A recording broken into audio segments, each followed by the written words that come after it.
Welcome to the podcast recording of Middle East AI News, live, for Thursday, March 14th, 2024, brought to you by Carrington Malin, Marketing for an AI-First World.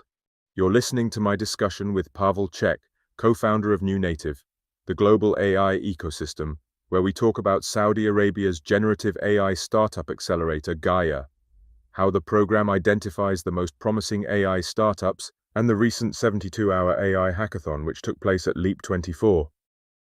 In today's Thursday Deep Dive, we're going to be talking about Saudi Arabia's generative AI startup accelerator, GAIA, the fastest growing AI startup program in the region.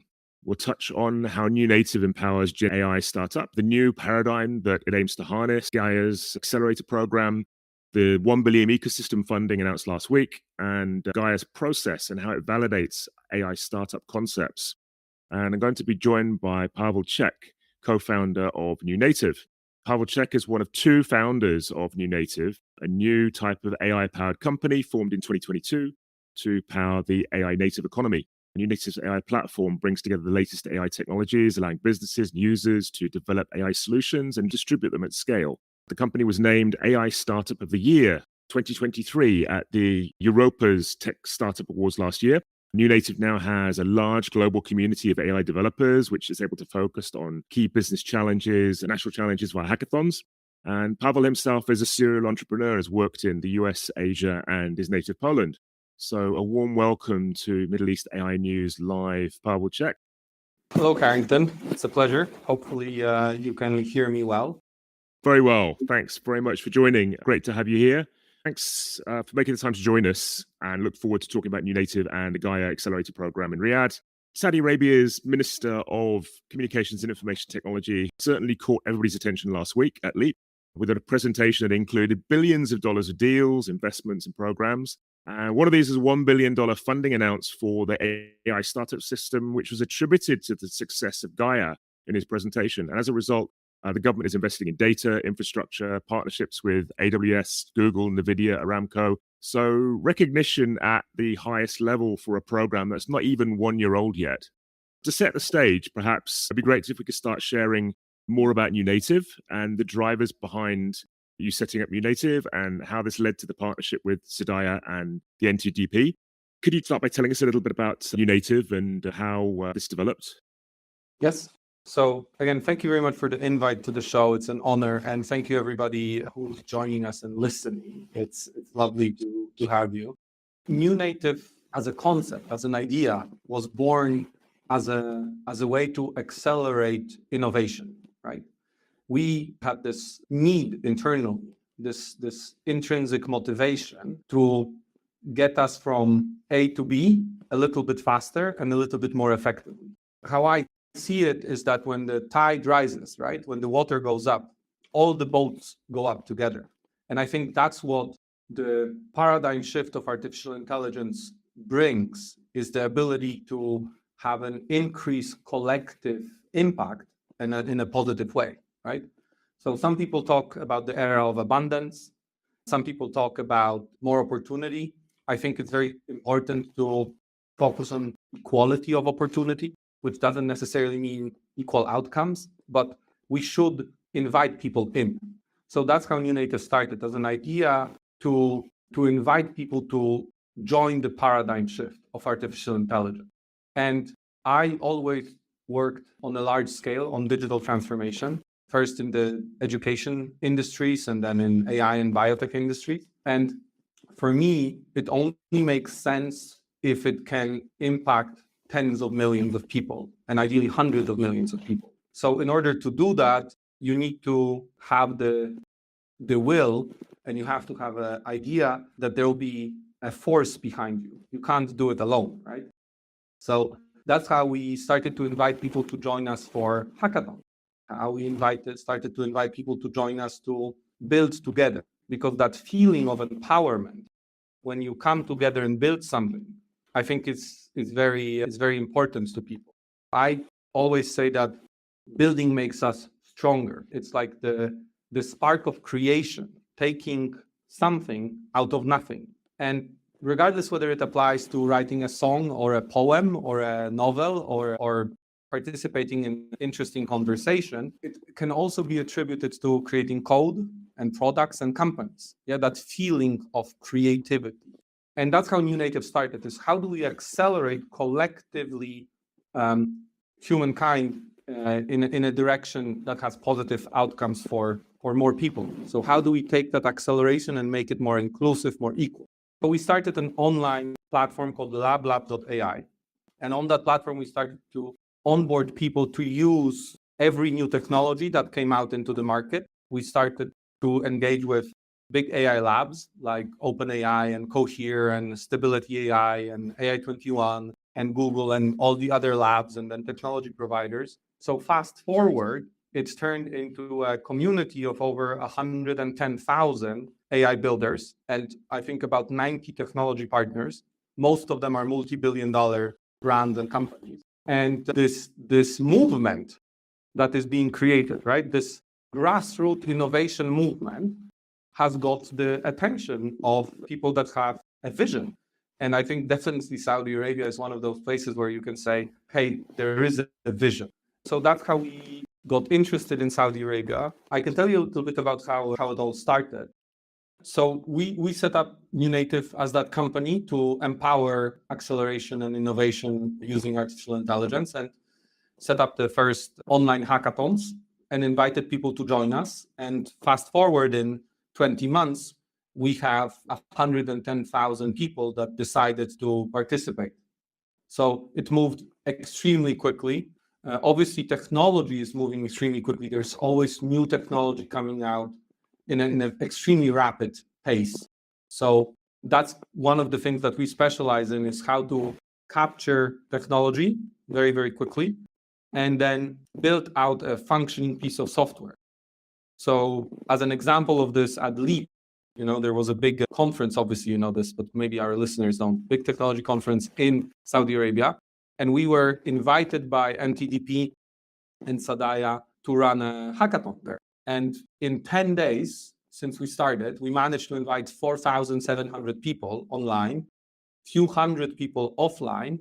And in 72 hours, they created 90 functioning products. So that just is a testament of, if you get the movement behind you, you can accelerate the outcomes. So I think that's kind of our core work. Yeah, certainly it's a great illustration. Obviously, you have challenges in mind that you're trying to solve here and make things easier and more efficient for people developing AI models and product. The one of the number one concept is that people need to find like-minded people, right? So the first thing is that it's difficult to find people that are interested in the same things as you are, and that are building things on the same level as you are, and that are willing to try things and fail. So we invite people to build together. We help them find the teammates, the partners. We give them access to the resources. So as an example, for this recent event, OpenAI partnered up with us to distribute $100,000 in credits for people to build cool stuff. We also had partners like Vectara and some other partners that gave us resources for the builders. And then we have a whole set of tools that help people build faster. So a co-pilot that helps them to curate the technologies that's built into the platform. We have mentors that are both online and offline that connect with people. And we orchestrate the whole process to a successful conclusion. Yes, and that's a lot of traction in 72 hours last week with the Leap Hackathon. It's a lot of traction. So let's move on to GAIA. GAIA begin as a conversation or a phone call, or did you visit and then that sparked something? Actually, an amazing story in my mind, because we were invited to speak at a conference in Riyadh called Rise Up, and I was one of the speakers there on stage. And I effectively, being on stage, allowed me to get a forum. People were interested in this message of equal opportunity and decentralized access to technology. At the time, as an example, this was probably in December 2020. OpenAI APIs were not available in Saudi Arabia. Only until GAIA came into the country that they were made available. But so this idea of having a global community that accesses technology to build innovation in a rapid pace, that was very attractive to the officials in the Kingdom of Saudi Arabia. Specifically, one person can be attributed to this success, which is Ibrahim Nias. He's the CEO of MTDP. He listened to the talk and invited us for breakfast. From a perspective of 3 months, I think, we went from a breakfast meeting to a signed contract. So I don't think I've ever seen a government move quicker than that in my life, which was fascinating to me. It just shows the interesting energy that you can find if you find the right people. So very, very quickly, we had a contract ready, announcement was ready, and we immediately got to work. So we launched our first cohort in end of June or early July 2023. And from then we managed to execute 3 cohorts, as you said, total 48 companies. And yeah, it was actually lightning fast. Yeah. So thanks to the leadership there, we set very clear goals. And when we started, some of the technologies didn't even exist that the companies are using right now. So when we started the program, autonomous agents were just emerging. Large action models were just emerging. Data pipelines such as RAG didn't exist at the time. So we knew that there's a direction that technology is accelerating towards. And we knew that with the right support, globally, we can capture that. And the Kingdom of Saudi Arabia has a keen interest on supporting that global success and supporting entrepreneurs. So that's how it started.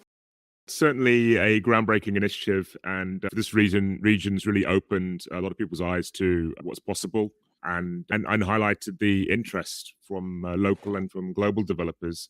So there's a big announcement last week about His Excellency Abdullah Raswaha made about $1 billion funding based on the success of the program so far. And we spoke last week and a lot of details were still in process. Can you tell us more about that? Yes, the announcement was extremely exciting. It's very exciting to be mentioned in such a setting.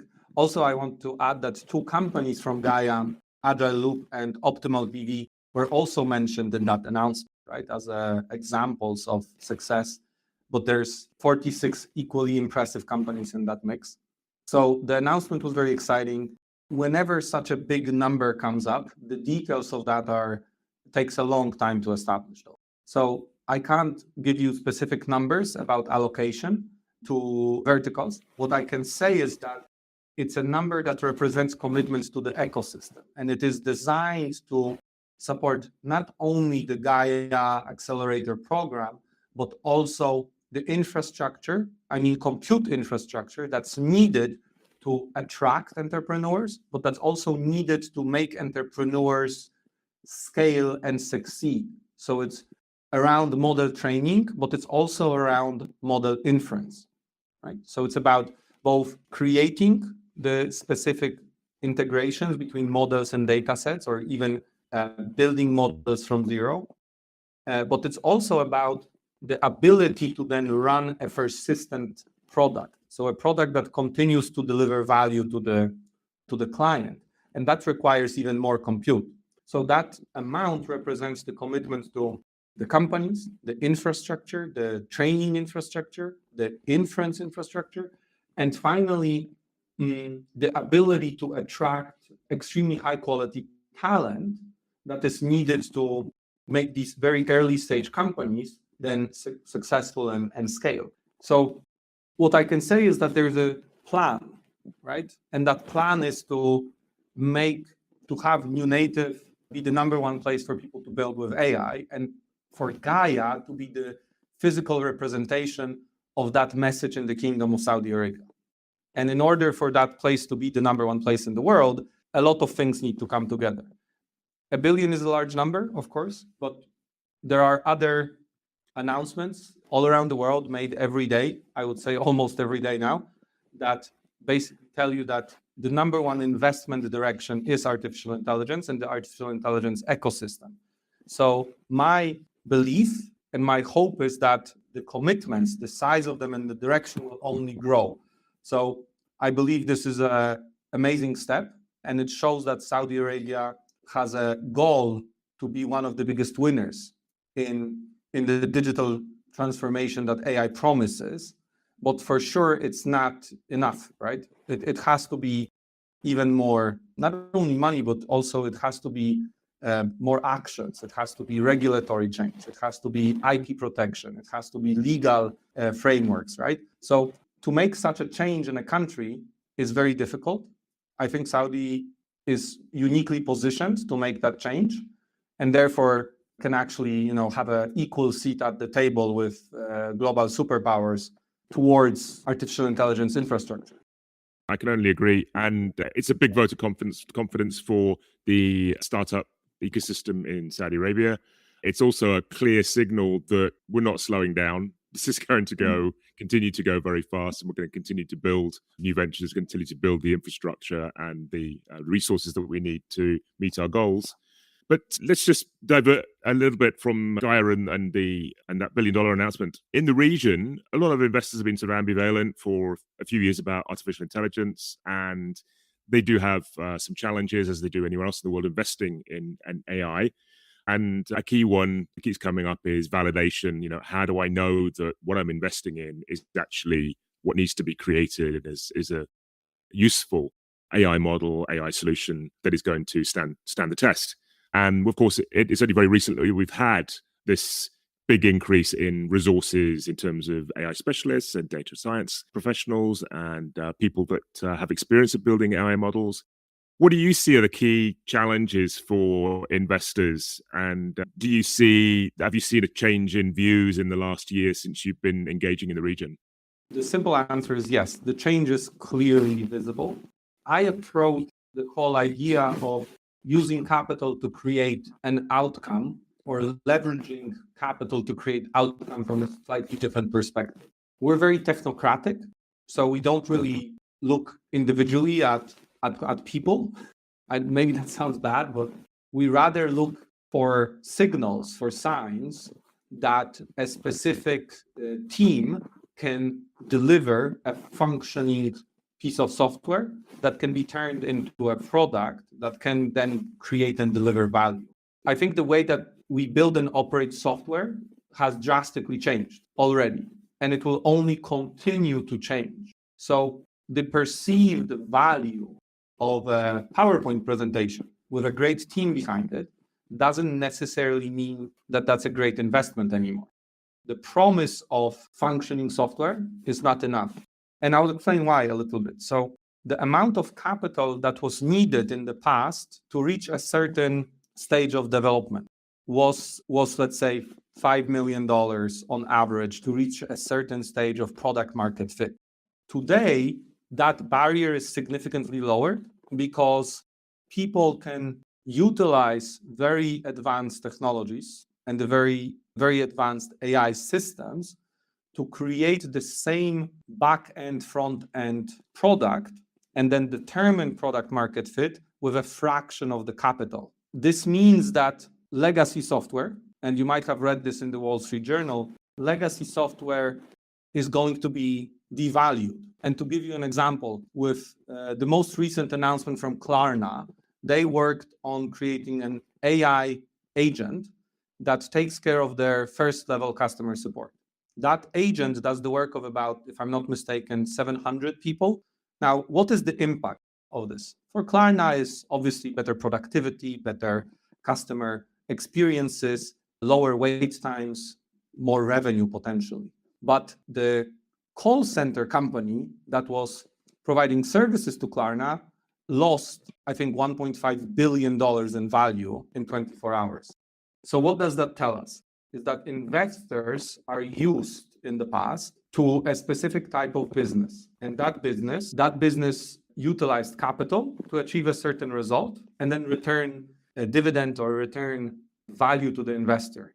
With AI technology, the amount of capital needed to achieve the same result is drastically smaller. And I think that especially in the GCC region and the MENA region, investors are very quick to acknowledge a paradigm shift because they are less attached to their portfolio of legacy software that is getting basically written off. That whole asset class of legacy software is getting destroyed in the next few years.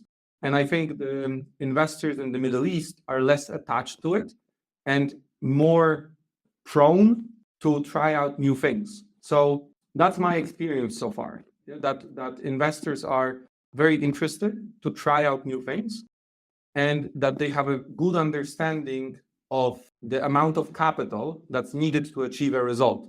They're really price sensitive. Yeah. So it's not like Silicon Valley valuations. They're saying, oh, great, this is a company that's valued at 1.4 million, 5 million, 2 million, whatever it is. But it's not a ridiculous valuation for what they have achieved so far. So I think that creates a unique opportunity for founders because they can come with a functioning product that they own 100% of that product and that company, and they can very quickly attract smaller tickets from local investors and get much further with those smaller tickets than they would in the US. So can I ask you, should investors take confidence from the startups that exit the GAIA program for future investments? And why should that be? What's the process and the reason that you're able to produce startups that are viable? And at the beginning of this process with GAIA, there's a very ambitious target, 300 new startups in 3 years. And a lot of feedback I got from AI founders and the startup community was, how would you produce that number of startups of quality? And of course, now we've seen in the last 3 cohorts, the demo days, a very high quality of startups that have come out of the program. So what can investors take from that? I think you have to be ruthless in your assessments.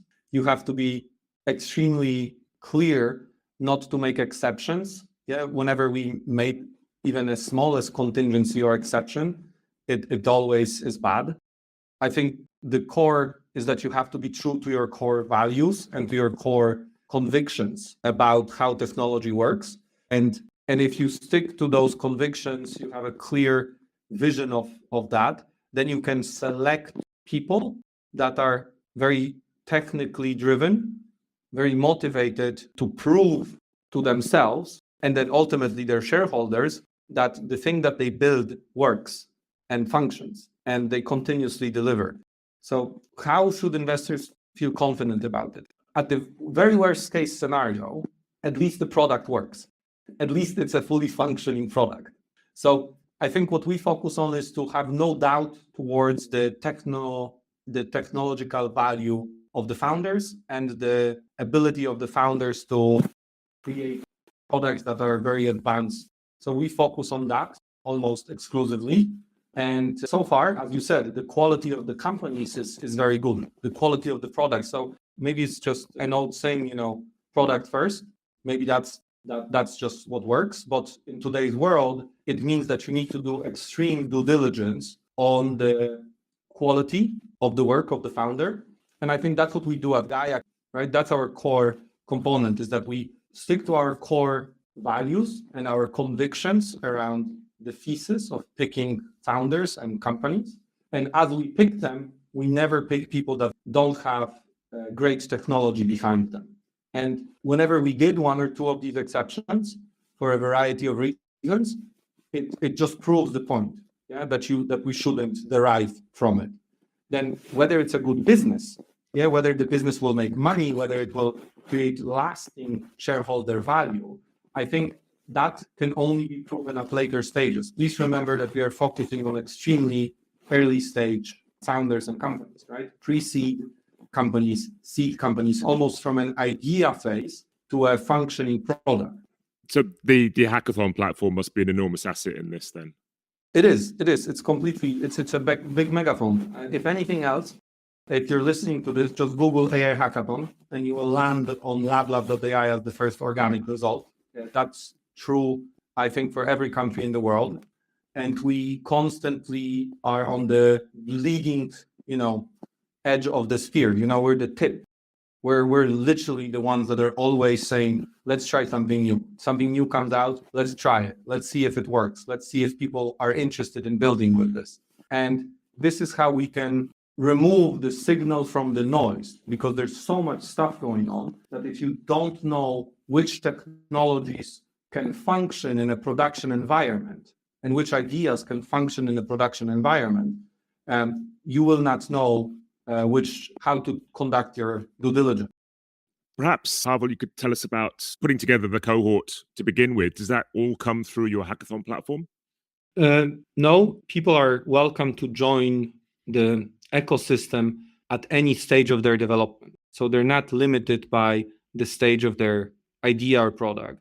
The LabLab platform, specifically in the case of Saudi Arabia, what we did is we launched the first hackathon, physical one, in the Innovation Tower at CAX. So big thanks to the team at CAX for hosting us for almost half a year, and then the team in the garage hosting us for the last 3-4 months. So what we did is we invited about 1,600 Saudi developers to join us on this first journey. And out of those projects, we created, I think, 100 or almost 100 projects in 72 hours. Then that was in May. And we picked 7 to join the cohort. So out of the first 15, 7 or 8 came from the hackathon, and the remaining 7 or 8 were external. And that is more or less the ratio that we stick to. Yeah. So we have probably 40% of people coming in from the hackathons. And then the remaining people are people that are inspired by the journey, but they have already started to work on something and they are slightly more advanced. And obviously we don't want to make it unfair, so we don't include them in the hackathons if you already have built something. We want to make it super fair, super transparent for people. So a continuous inflow of projects. And then we do a very robust, very specific selection process. And then a very small percentage of our applications get through. And we focus on working with those teams directly in the GAIA program. Great. And these, I think, first hackathon that you hosted in Saudi Arabia goes back to last March or April, isn't it? It was May, I think. And that is when the program started. So the first hackathon, then it was about a month later, at least, until the program started. Because the hackathon results in projects and teams. And then obviously you need to recruit the remaining teams globally. And then, the legal registration of the teams, getting all the paperwork in order, signing all the term sheets and all of that. So that requires a lot of time and effort as well. Right. And then the first cohort ran over the summer then. Correct. It was very warm in Riyadh. I can tell you that. Yes. I can tell you that it was scorching hot, and we worked with the teams, and the teams worked probably 18, 20 hours per day, every day for 10 to 12 weeks easily. And they came out on the other end, I think, extremely happy and extremely successful.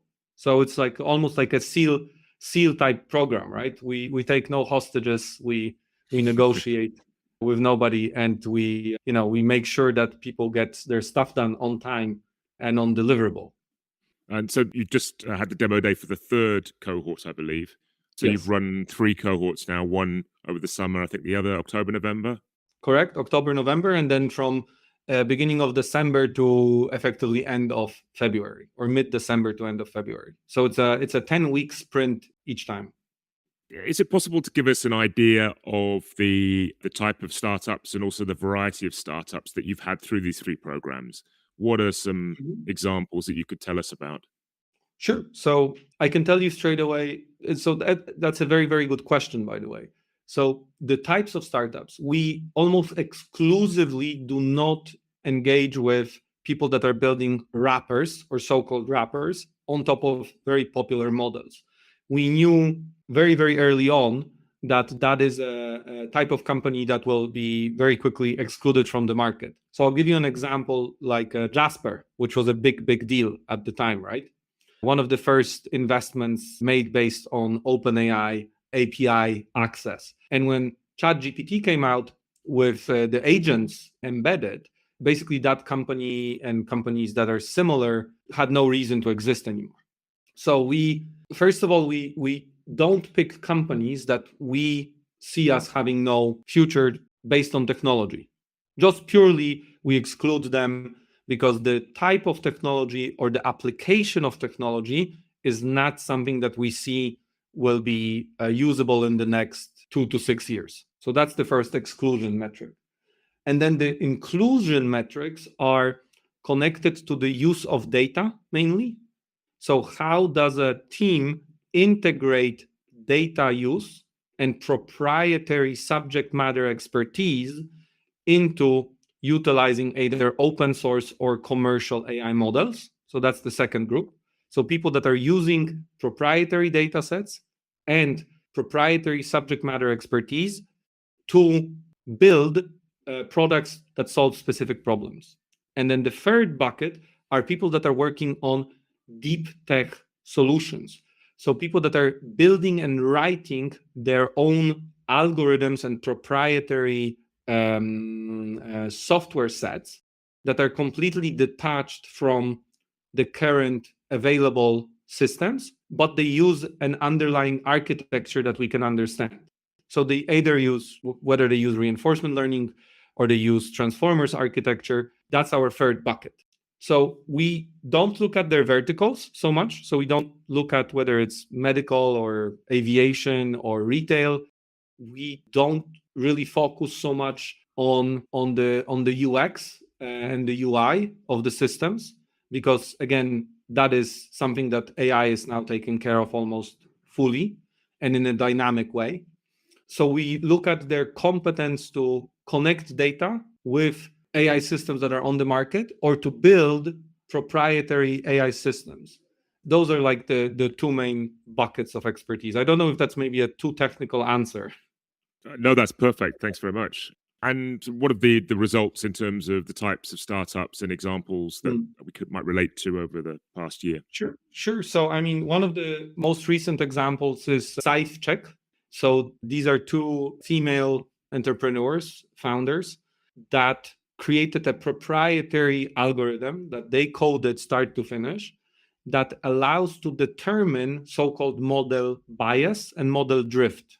So if you, again, this is a slightly longer conversation, but I can just redirect somebody to listen to the head of AI at Meta about his views on models being very, very localized. So a model that functions on a data set in Germany is not the same model that functions on a data set in Saudi Arabia or Abu Dhabi. And Pawel Czech allows users and enterprise users to determine whether a model is getting biased or it's drifting from its core functionality. So think about it like an insurance policy, right? That you would buy. And whenever somebody says, hey, your model is not representing me correctly, or it's not representing the data I gave it, Pawel Czech would come in and say, no, this is like what happened. This is the reason behind it. This is a graphical representation of how to fix it. So a stark example of this was the recent Google situation with Gemini, right? Which we, I think, all know about. And that's an example of model drift that is based on biased data set that is used to run it. Yeah, the model itself isn't inherently bad. It's just that it got connected to a data set that directs it to a certain outcome. So that's an example. That's a very deep tech, very complex algorithm. Another one that is from cohort 1, let's say, is an example of a company that I mentioned before that was on stage, Agile Loop. Agile Loop creates a new type of transformers architecture, and now moving to a more advanced architecture, but I am not at liberty to say because it's quite groundbreaking research, actually. But what they do is they utilize your computer, your existing software, to empower it with AI actions. So think about it like using an LLM right now. You put in text and you receive text. And in Agile Loop software, you can go to their website and see it. In Agile Loop software, you put in an action that you want to receive, and the model conducts that action. So it knows what is the software on your computer and can utilize that software to get a specific result, if you wish. Yeah. So I think those are two great examples. I have, again, 46 other examples, all either connected to very, very deep tech or new uses of artificial intelligence. And there are some great examples of commercial products. Yeah. products that allow you to create a full movie script with the action boards, with the characters, and basically allow you to create a full vertical model that is only focused on entertainment industry. So that's an example of a data connection to the model, not creating something completely from zero, but creating a new model that is hyper-local. And the hyper-localization comes from the proprietary data set that they have access to. And I think the best way to experience this is either go to GAIA on LinkedIn or on Twitter or on the gaia.newnative.ai and actually look at the videos from the demo day. Because if I would kind of mention all the companies, we would probably need another 24 hours. Yes, absolutely. Because there's so many. That's the point, right? That's the point, is that there's so many, but they are all great. And this is what's, I'm surprised myself a little bit. I wasn't expecting that our results will be so high quality. Out of 300, I was expecting 3 maximum. That would be stellar. And I think we have a lot more. Yeah, sounds like it. If we have startups listening and they want to understand what your process is in terms of application and selection and onboarding and how the program rolls out, could you tell us a little bit about that? Sure. So effectively, everything that we do at New Native is systemically driven by software. We try to avoid manual processes and human interaction.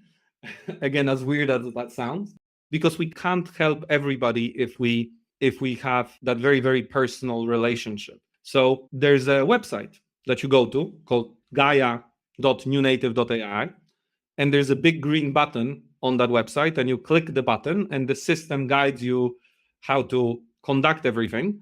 And then there are in-person interviews, but there's a lot of background work being done by our proprietary AI systems in terms of checking code, checking markets, checking the market entry mechanisms, and so on and so on. So we built a lot of proprietary systems that help us to manage such a large-scale process more effectively. But that's the only thing that you do. Like whenever I meet somebody, I say to them, you have to follow the process. I can't help you individually. Nobody in our organization can help you individually. As long as you follow the process, then you will get a full, very transparent action set and replies. Right, understood. And then once you're accepted to the program, then what are the next steps? First of all, you're invited to come and visit Riyadh. That's the number one. Yeah, in terms of GAIA in Saudi, we are launching the accelerators all around the world. So our goal is to have at least 10 locations in the next 12 months. That's kind of our big, hairy, audacious goal, and I hope we get to do it. But you're invited to work with your fellow participants. So it's again like a SEAL Team 6, right? It's misery and pain and just staring into the void and eating glass for 10 weeks. And so that's what you got to look for. Obviously, you get resources, support, access to the biggest technology partners, the biggest AI labs, the best experts in the world, people from the biggest AI labs. Like we had people from Cohere fly into Riyadh to join the hackathon to support the teams, right? As a good example. So you get all of the support, you get all of the family, you get all of the community and the distribution across this community, but you also get a lot of pain. And so that's kind of that's the sweet and sour mix that we serve once you get accepted. Well, everybody's been warned. Yes. And I say that to people, by the way. Like I actually warn people, and then somebody says and comes and complains or says that, this is hard or, this is difficult. And I said, yeah, exactly. Welcome to the party. This is a Saudi program, but it's open to participants from around the world. How does that work? We, thanks to NTDP and Sadaya and our partners in the Saudi government, we have this privilege to invite people to actually register either their full company or their regional headquarters in the Kingdom of Saudi Arabia. So that gives you a lot of privileges like access to the market, access to grants, access to additional programs, a lot of benefits that were announced even by His Excellency Al Swaha recently on stage, access to the capital that is available in Saudi Arabia. So anybody anywhere in the world is invited to join. Please join. you're welcome to come and work with us directly in Riyadh. We help you with everything. And obviously, like any country, there are difficulties. Yeah, if you want to start a company in Germany, you still have to go to the notary public and you have to sit in front of a person and sign a piece of paper. Not the case in the US, not the case in Singapore. Still in Saudi, it's somewhere between Germany and Singapore. So it's not perfect, but it's actually getting a lot better. And the willingness to support AI founders and AI startups is just through the roof. So definitely there's a lot of incentives for people to come and build their business for GCC or globally out of Saudi. If I could just clarify, so if I'm a startup that is based in Europe, say, and I'm interested in this program, I can apply and I can come to Riyadh, I can take part in the program. But in order to actually graduate the program and receive any funding, I need to be registered in Riyadh or in Saudi Arabia. And this is something that a lot of assistance is provided by the government and by GAIA in order to make that easy to do. That's 100% correct. And obviously, it's depending on the stage of your company, you're welcome to register fully from zero if you don't have a company in the Kingdom of Saudi Arabia. Or if you already have an existing company, you can place your regional GCC MENA headquarters in Riyadh. And, there's a lot of incentives to eventually invite you to move your business over there. But we don't, it's not a obligation. We need to round off now. Any final comments? Yes, we are looking to speak with anybody and everybody that is on the bleeding edge of innovation. Yeah. So whether you're building something for edge compute use cases, or you're building something very advanced in code automation, or you're building something that I have never even imagined in my life, you should definitely come and apply and talk to us about this. And second of all, I think this is a movement, a global movement that I would like everybody to feel invited to. I just want to say to people that it's okay to try and it's okay to fail and it's okay to try again. So please do that. Please join us for the events coming up on lablab.ai. Apply for gaia.newnative.ai. And together we can definitely make a difference and build a better future for everybody. So that's the message that I want to leave everybody with, is that it's a very positive outcome, very positive outlook, and we can all look forward to it. And I hope that you decide to build it together with us. That's it. Thanks, Pawel. This has been great. Thanks very much for joining us on Thursday Deep Dive and talking about GAIA and NewNative. Very interesting. Definitely look forward to bringing you back someday in the future. A big thank you to you and Middle East AI News. Thank you for inviting us and me, and great conversation, by the way, great questions.